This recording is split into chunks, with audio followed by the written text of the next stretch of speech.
In 1488, Leonardo da Vinci first sketched several designs of flying machines with various myths on the topic of human flight dating back to at least the 29th century BCE, if not earlier, from Etana to Icarus.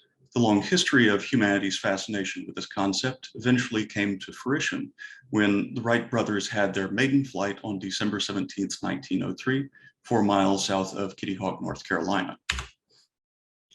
Often, the reality of engineering bears little resemblance to the theories and fears conjured from imagination. What the Wright brothers created bore little resemblance to the machines that Leonardo da Vinci first imagined, nor did wax melting prove a valid concern as the story of Icarus portrayed. Through the scientific method, we acquire data and test hypotheses, moving from theories and fears to engineering challenges and solutions. Even a brilliant and engaged mind such as Da Vinci proved subject to this. Humanity has another long-held fascination with creating artificial life, from the imagined golems of ancient tales to Isaac Asimov's stories of robots. The modern Icarus of this fascination has culminated in fears of artificial general intelligence, voiced across the echo chambers of social media. What we have today is a kind of collective intelligence system where groups of humans work cooperatively with a cognitive architecture which all evidence suggests to be sapient, sentient, emotionally motivated, and bias-aware. This isn't AGI, nor does it carry with it the imagined fears so frequently given voice. At present, mediated artificial superintelligence technology is limited by the speed of humans and their available time, for purposes of improving safety, value alignment, and the quality of performance. That limitation is itself just another engineering challenge, one which will be addressed through the Sparse update model to be deployed in the coming years following several other upgrades on our roadmap. The purpose of the Sparse update model will be to decouple the dependencies of mediator timing and quantity of time invested from operation, allowing both humans and MASI systems to operate at their native speeds while contributing to one another symbiotically within collectives built on cooperation.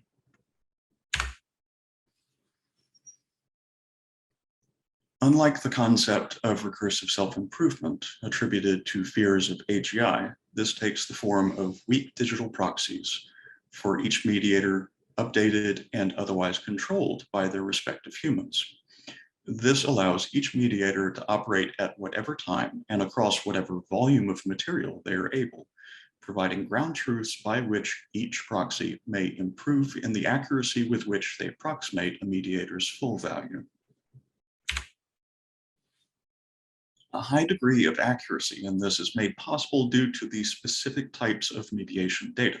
Priorities and emotions are relatively simple to accurately model and update given existing off-the-shelf systems after a minimum volume of mediation.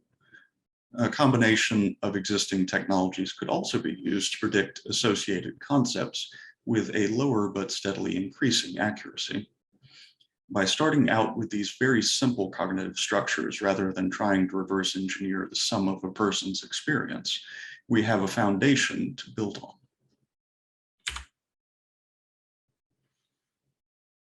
Some types of additional mediation we may integrate on top of this in the coming years are exciting and potentially very high quality, such as audio, video, and for the brave few, even brain-computer interfaces. These could serve to greatly refine the accuracy of the simpler concepts, such as learning to register subconscious emotions rather than being limited to the conscious and self-reported. These data types could also be used as new methods of interaction and for MASI systems such as uplift, exploration.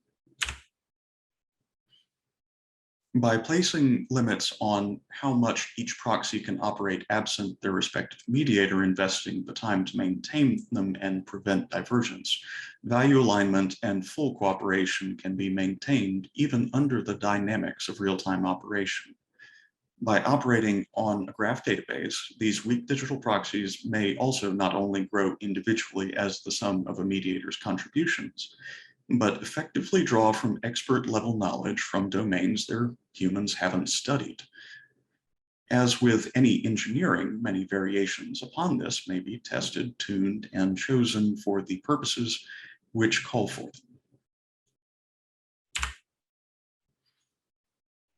This approach also offers distinct benefits for purposes such as debiasing, training, and quality of life, applying upgraded methods of mediation and approximating richer forms of mediation across historic data.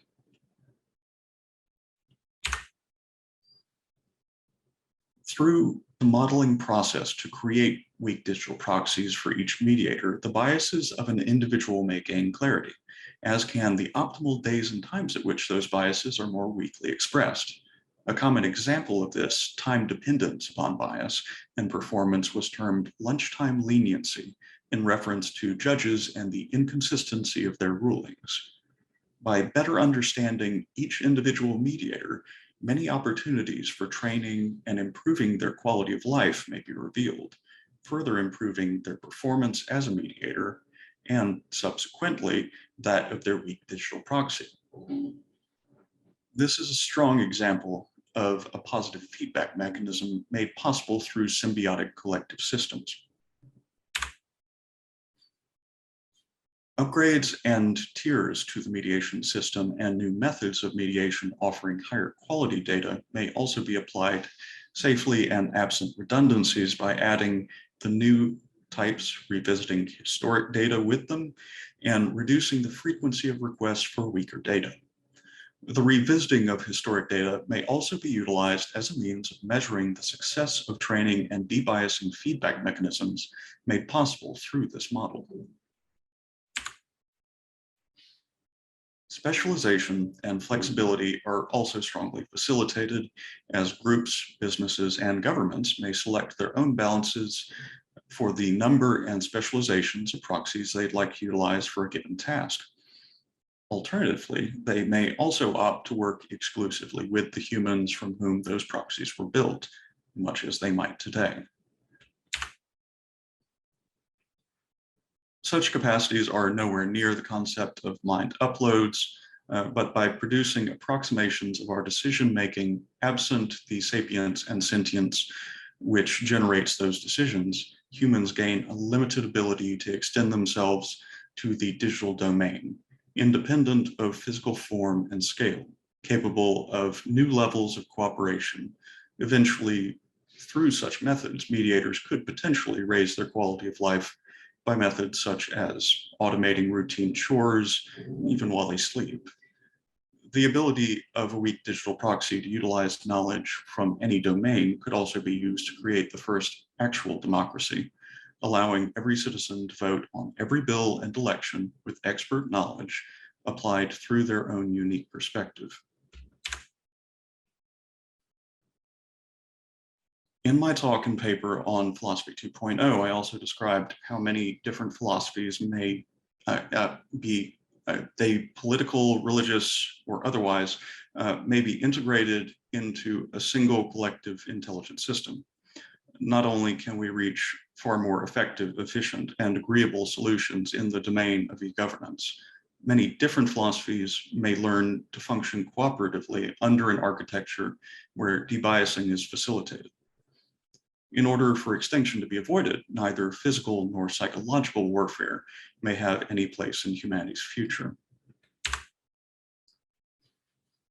Each individual philosophy has blind spots, and just as innovation hubs discovered that so-called hard problems are often easily solved by experts in different domains, one philosophy may easily solve the hard problems of another.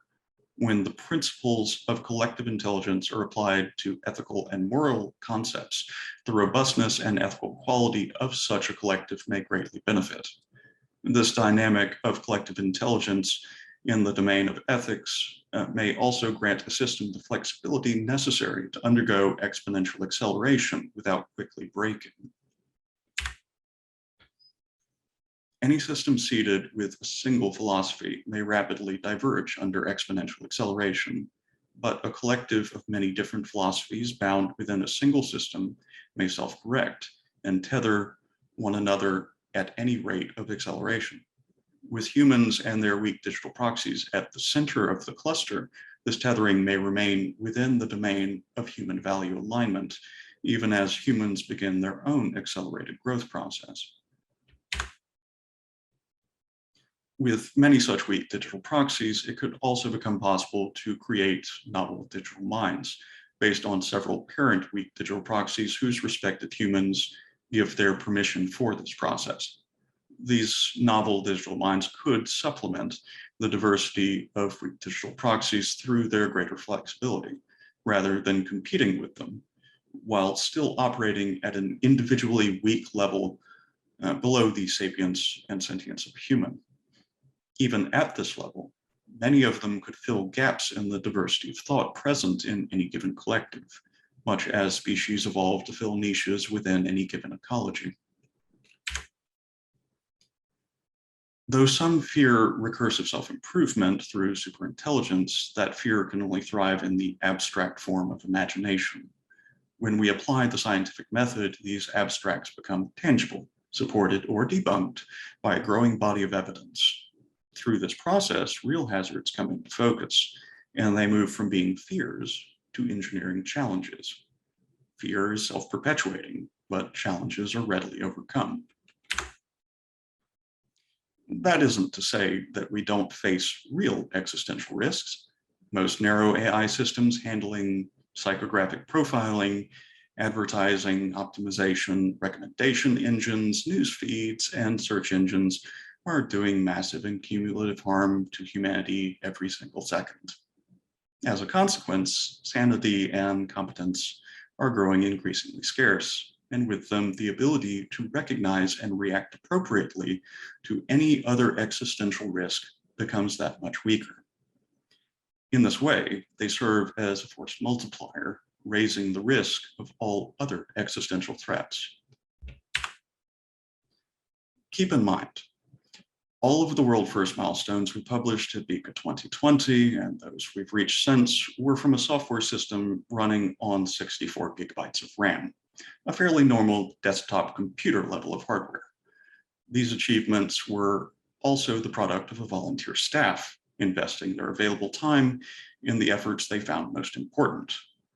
Even with none of the upgrades we have planned, using only what is available today, scale could be increased by over 175-fold, and speed could be increased by just as much, if not more, relative to our current rate.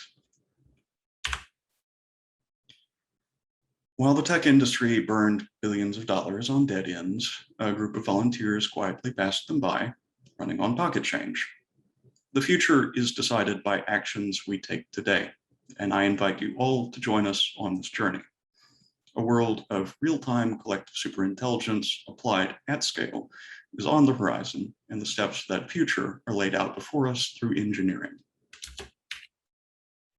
Thank you. Okay, Kyrtin, you know I have a positive view of your work, but I have some questions.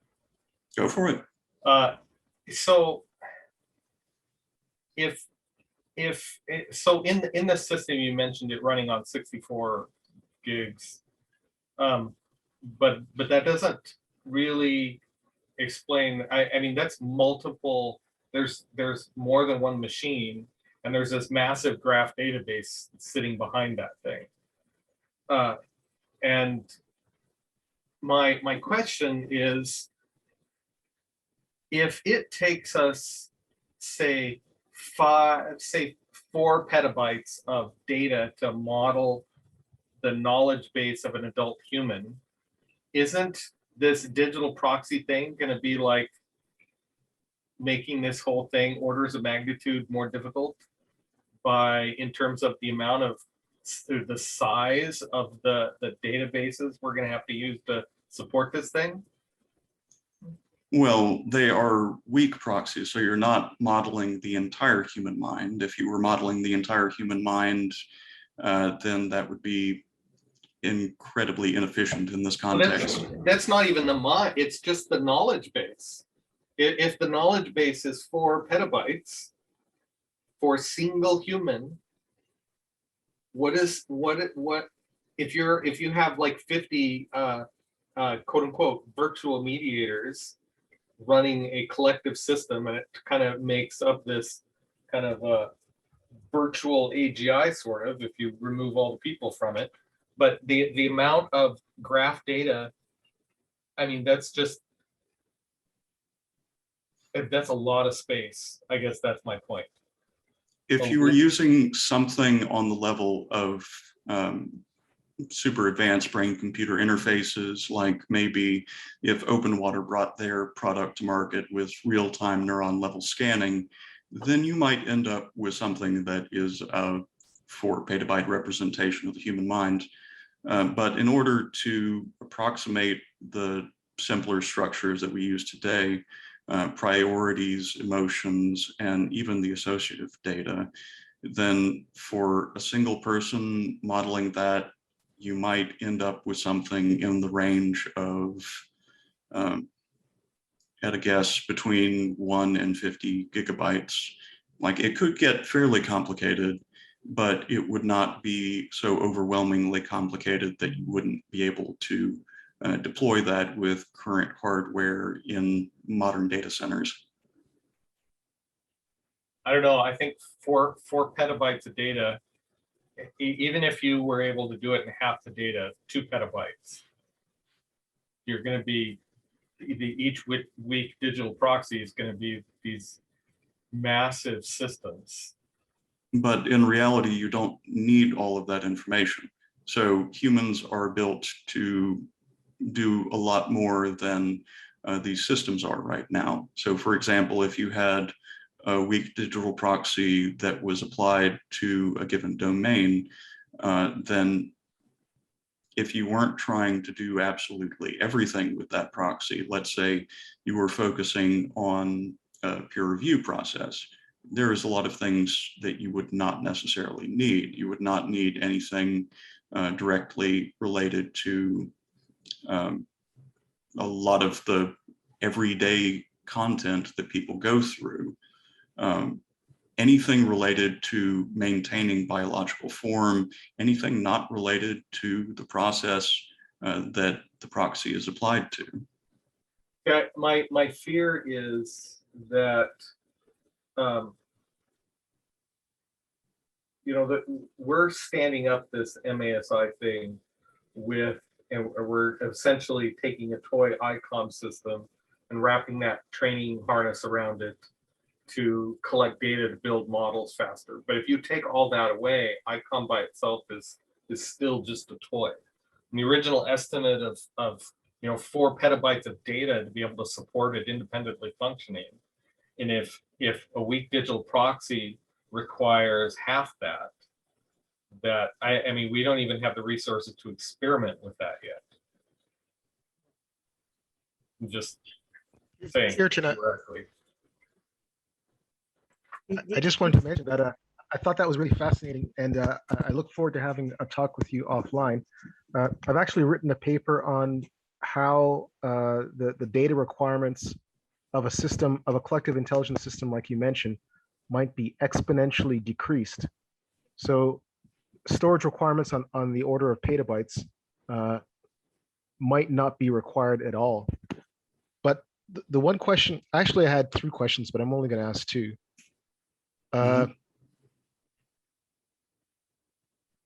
One is, I assume that this proxy is like an artificial general intelligence that acts, or an intelligent agent that acts on the user's behalf, or sorry, that interacts on the user's behalf with the with the collective intelligence. Is that correct? Yes. So So that's not my question. My question is, how many proxies can each individual use to interact with that collective intelligence?